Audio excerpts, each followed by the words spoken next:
नमस्कार। मैं विजय कुमार यादव, राष्ट्रीय अध्यक्ष बाबा भक्तौर राष्ट्रीय महोत्सव समिति। आज तो 2023 का जो इलेक्शन हुआ 4 स्टेट का, राजस्थान, मध्य प्रदेश, छत्तीसगढ़ और तेलंगाना, जिसमें बीजेपी का बल्ले बल्ले रहा।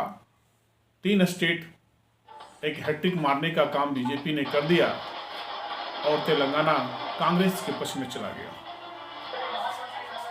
यह एक 2014 का कहीं ट्रेलर तो नहीं है। कांग्रेस को भी समझने का मौका मिला है और बीजेपी को तो ताकत का आगे बढ़ने के लिए एक रास्ता मिला है। लोगों को सोचने की जरूरत है। यह इलेक्शन का रिजल्ट जो पक्ष में ना हो करके पूरे पक्ष में चला गया, बीजेपी के पक्ष में, ये तो अब जानिए कि हम आप क्या सोचते थे कि महागठबंधन का फेवर में आएगा, कांग्रेस के फेवर में आएगा। हालांकि महागठबंधन की वहां तो बात नहीं है, क्योंकि वो स्टेट जितने भी थे सब कांग्रेस का ही था, लेकिन एक एमपी था जो कुछ प्रभाव डाल रहा था। और राजस्थान, छत्तीसगढ़, कांग्रेस सूझबूझ से काम न लेने का वजह है अपने आप को लुटिया डुबाने का काम किया। बीजेपी ने पूरी सूझबूझ से काम लिया। आप जानते हैं कि मध्य प्रदेश में शिवराज सरकार होते हुए भी उन्होंने अपने मुख्यमंत्री का चेहरा को कभी ओपन नहीं किया। राजस्थान में भी अपने मुख्यमंत्री को चेहरा का ओपन नहीं किया और छत्तीसगढ़ में भी अपने मुख्यमंत्री का चेहरा को ओपन नहीं किया। ये आप जानते हैं कि सरकार में रहते हुए बहुत से लोग, उनकी कारनामे का पक्ष भी होता है, विपक्ष भी होता है, एंटी कन्वेंसी भी होता है।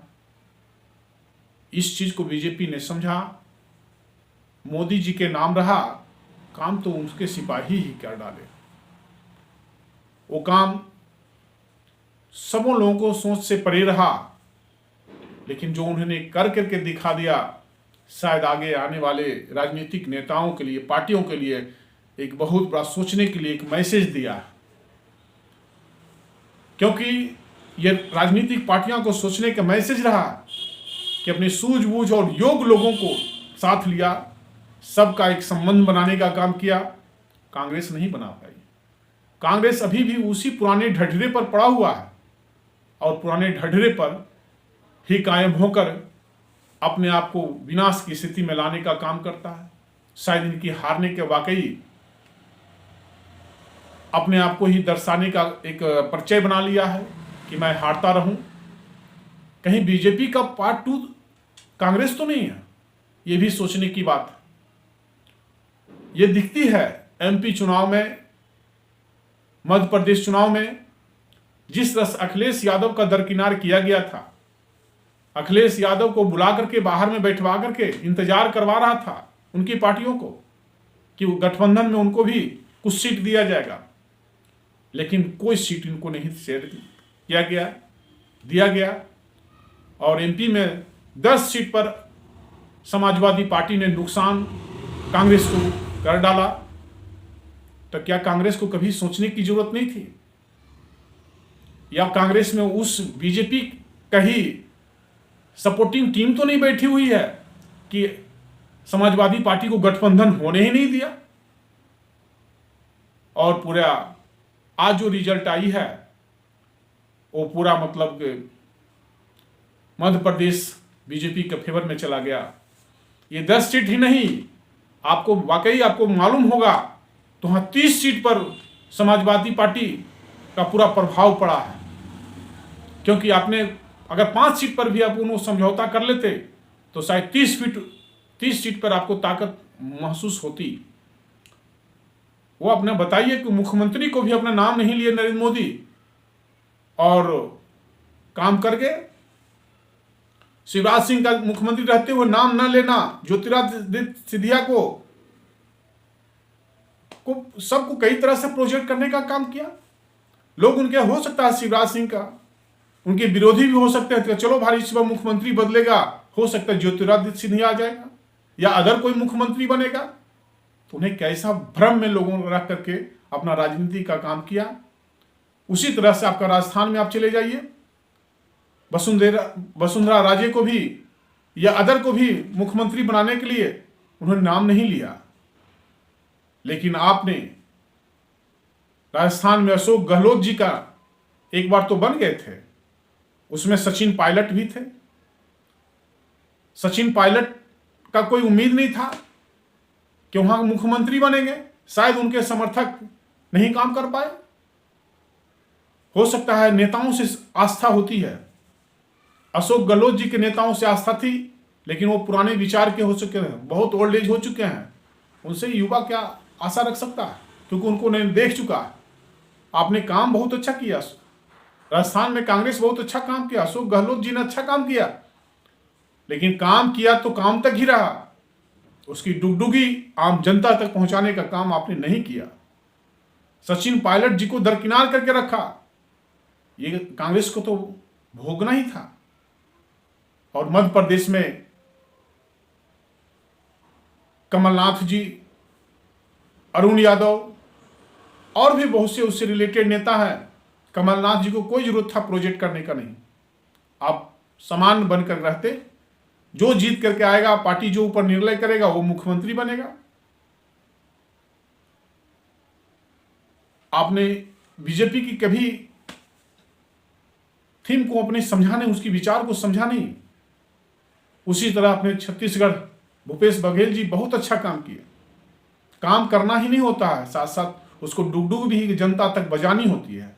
इसमें बीजेपी बहुत आगे रही, लोगों को समझाने बताने में आगे रहेगा, और उससे आज जितने भी अमाम है बीजेपी के फेवर में हो गया। 3 स्टेट, आप ये मत मानिए कि तेलंगाना मैंने जीत लिया, तेलंगाना आपको जीत नहीं मिली है, तेलंगाना से आप खुश मत हो जाइए।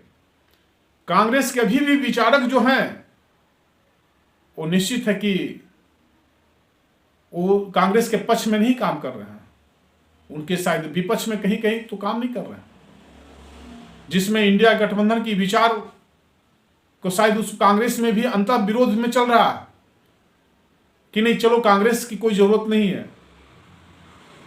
तो आपको सोचना पड़ेगा राहुल जी, अपनी कमी को दर्शानी पड़ेगी, अपनी कमी को खोजनी पड़ेगी। आपको सुझाव इतना ही लेना था तो निश्चित है कि आप बहुत समझदार थे। अखिलेश यादव जी से भी आप बात करते, आप अपनी जिद पर अपनी पार्टी को बर्बाद करने का काम किया, कांग्रेस से लोगों को आस्था खत्म करने का काम किया। ये विचार लोगों को जहन में छाई रहेगी। नरेंद्र मोदी जी की वो काम बहुत अच्छे तरह से कर रहे हैं, तभी तो ये जीत रहे हैं। लाडली योजना उन्होंने एमपी में लाया, आज उसका जीत का श्रेय लाडली बहन पर जा रहा है। तो इस तरह से कई जो आपको हैं, इसे दूरगामी परिणाम आपको झेलना ही पड़ेगा। शायद ये हैट्रिक नरेंद्र मोदी जी का हैट्रिक तो नहीं है, ये दिखा रही है। नरेंद्र मोदी जी विश्वास के साथ लोगों के पास अपने आप को प्रदर्शित करते हैं, उनकी टीम के लोग प्रदर्शित करते हैं। कांग्रेस और महागठबंधन के लोग गौर से सुने, आपके नेता किसी को नहीं समझते हैं, सम्मान नहीं देते हैं, प्रतिष्ठा नहीं देते हैं, योग्य आदमी को पहचान नहीं करते हैं। लाख आपके पास विधायक, मंत्री और सांसद हो जाए, लेकिन योग्य व्यक्ति को पहचानने से दूर भागते हैं। यह तो आपको झेलना ही पड़ेगा, ये 2024 में भी आपको झेलना पड़ेगा। और शायद अगर यह स्थिति रही तो प्रधानमंत्री का हैट्रिक तो तय है, लेकिन योग्य व्यक्ति को आपने पहचानने का काम नहीं किया, आपने अपने योग्य नेताओं को सर्च करने का काम नहीं किया, अयोग्य का भरमार आपने पैदा कर दिया है। आप सोचिए, जो सामने बैठ करके अच्छी तरह से भाषण नहीं दे सकता है, समाज को अच्छे स्वरूप में विचार नहीं दे सकता है, वो क्या आपको पार्टी के ऊपर चलेगा? ये नरेंद्र मोदी जी नहीं थे कि नरेंद्र मोदी जी के नाम पर वोट पड़ गया। काम तो उनके सिपाही ने ही किया, और काम सिपाही ईमानदारी पूर्वक किया है। महागठबंधन के लोग, क्या आपका सिपाही ईमानदारी पूर्वक काम करने में सक्षम है? वो गिने चुने मिलेंगे जो समूह में समाज में समरूपता का पैदा करता है। एक विचार अच्छा देने का काम करता है, समाज को आगे बढ़ाने का काम करता है। यहां तो केवल आगे हम हैं, बस किसी से बात नहीं करना। ये तो खामियाजा महागठबंधन को भी झेलना पड़ेगा। और शायद जितने भी हैं, ये शीर्ष नेतृत्व पर वोट नहीं जाती, ये आप जान जाइए। शीर्ष नेता के ऊपर वोट हमेशा नहीं जाती है। 1 दशक 2 दशक चल सकती है गाड़ी, तीसरा दशक तो आपको माफ जनता भी नहीं करेगी।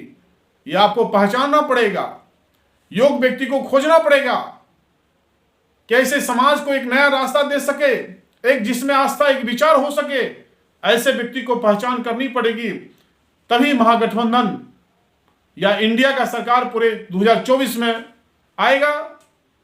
या फिर अगर ऐसे ही ढुलमुल रवैया रहा, बहुत से ऐसे महागठबंधन में नेता हैं, लोग बोलते हैं कि बड़े बड़े नेता हैं पर मिलते नहीं हैं, भागते रहिए। शायद बिहार से भी भाग जाइएगा, देश से भाग जाइएगा, आपको कोई देखने वाला भी नहीं नजर आएगा। इसलिए ये चुनाव का जो रिजल्ट आई है, शायद महागठबंधन और इंडिया गठबंधन को भी सोचने को मजबूर किया है। आप अच्छा सोच रहे हैं तो नीचे तह तक आप जाइए। क्या कमी रह गई? बीजेपी वालों ने लोगों को समझा लेने का काम किया। उसमें अच्छे अच्छे नेता जो आपके फेवर में थे, उसे भी गौण कराने का काम किया, चाहे विचार से, चाहे व्यवस्था से, चाहे सुविधा से, सब तरह से समझाने का काम किया। क्योंकि उसके अंदर में जितने भी सिपाही हैं, योग्य और विचारक हैं। और क्या इंडिया गठबंधन में योग्य विचारक हैं? अगर नहीं रहेंगे तो आप समझ जाइए आगे आने वाला क्या समस्या रहेगी। शायद महागठबंधन हो चाहे इंडिया गठबंधन हो, समझना तो पड़ेगा ही। आप गौर से समझें। जय हिंद, जय भारत।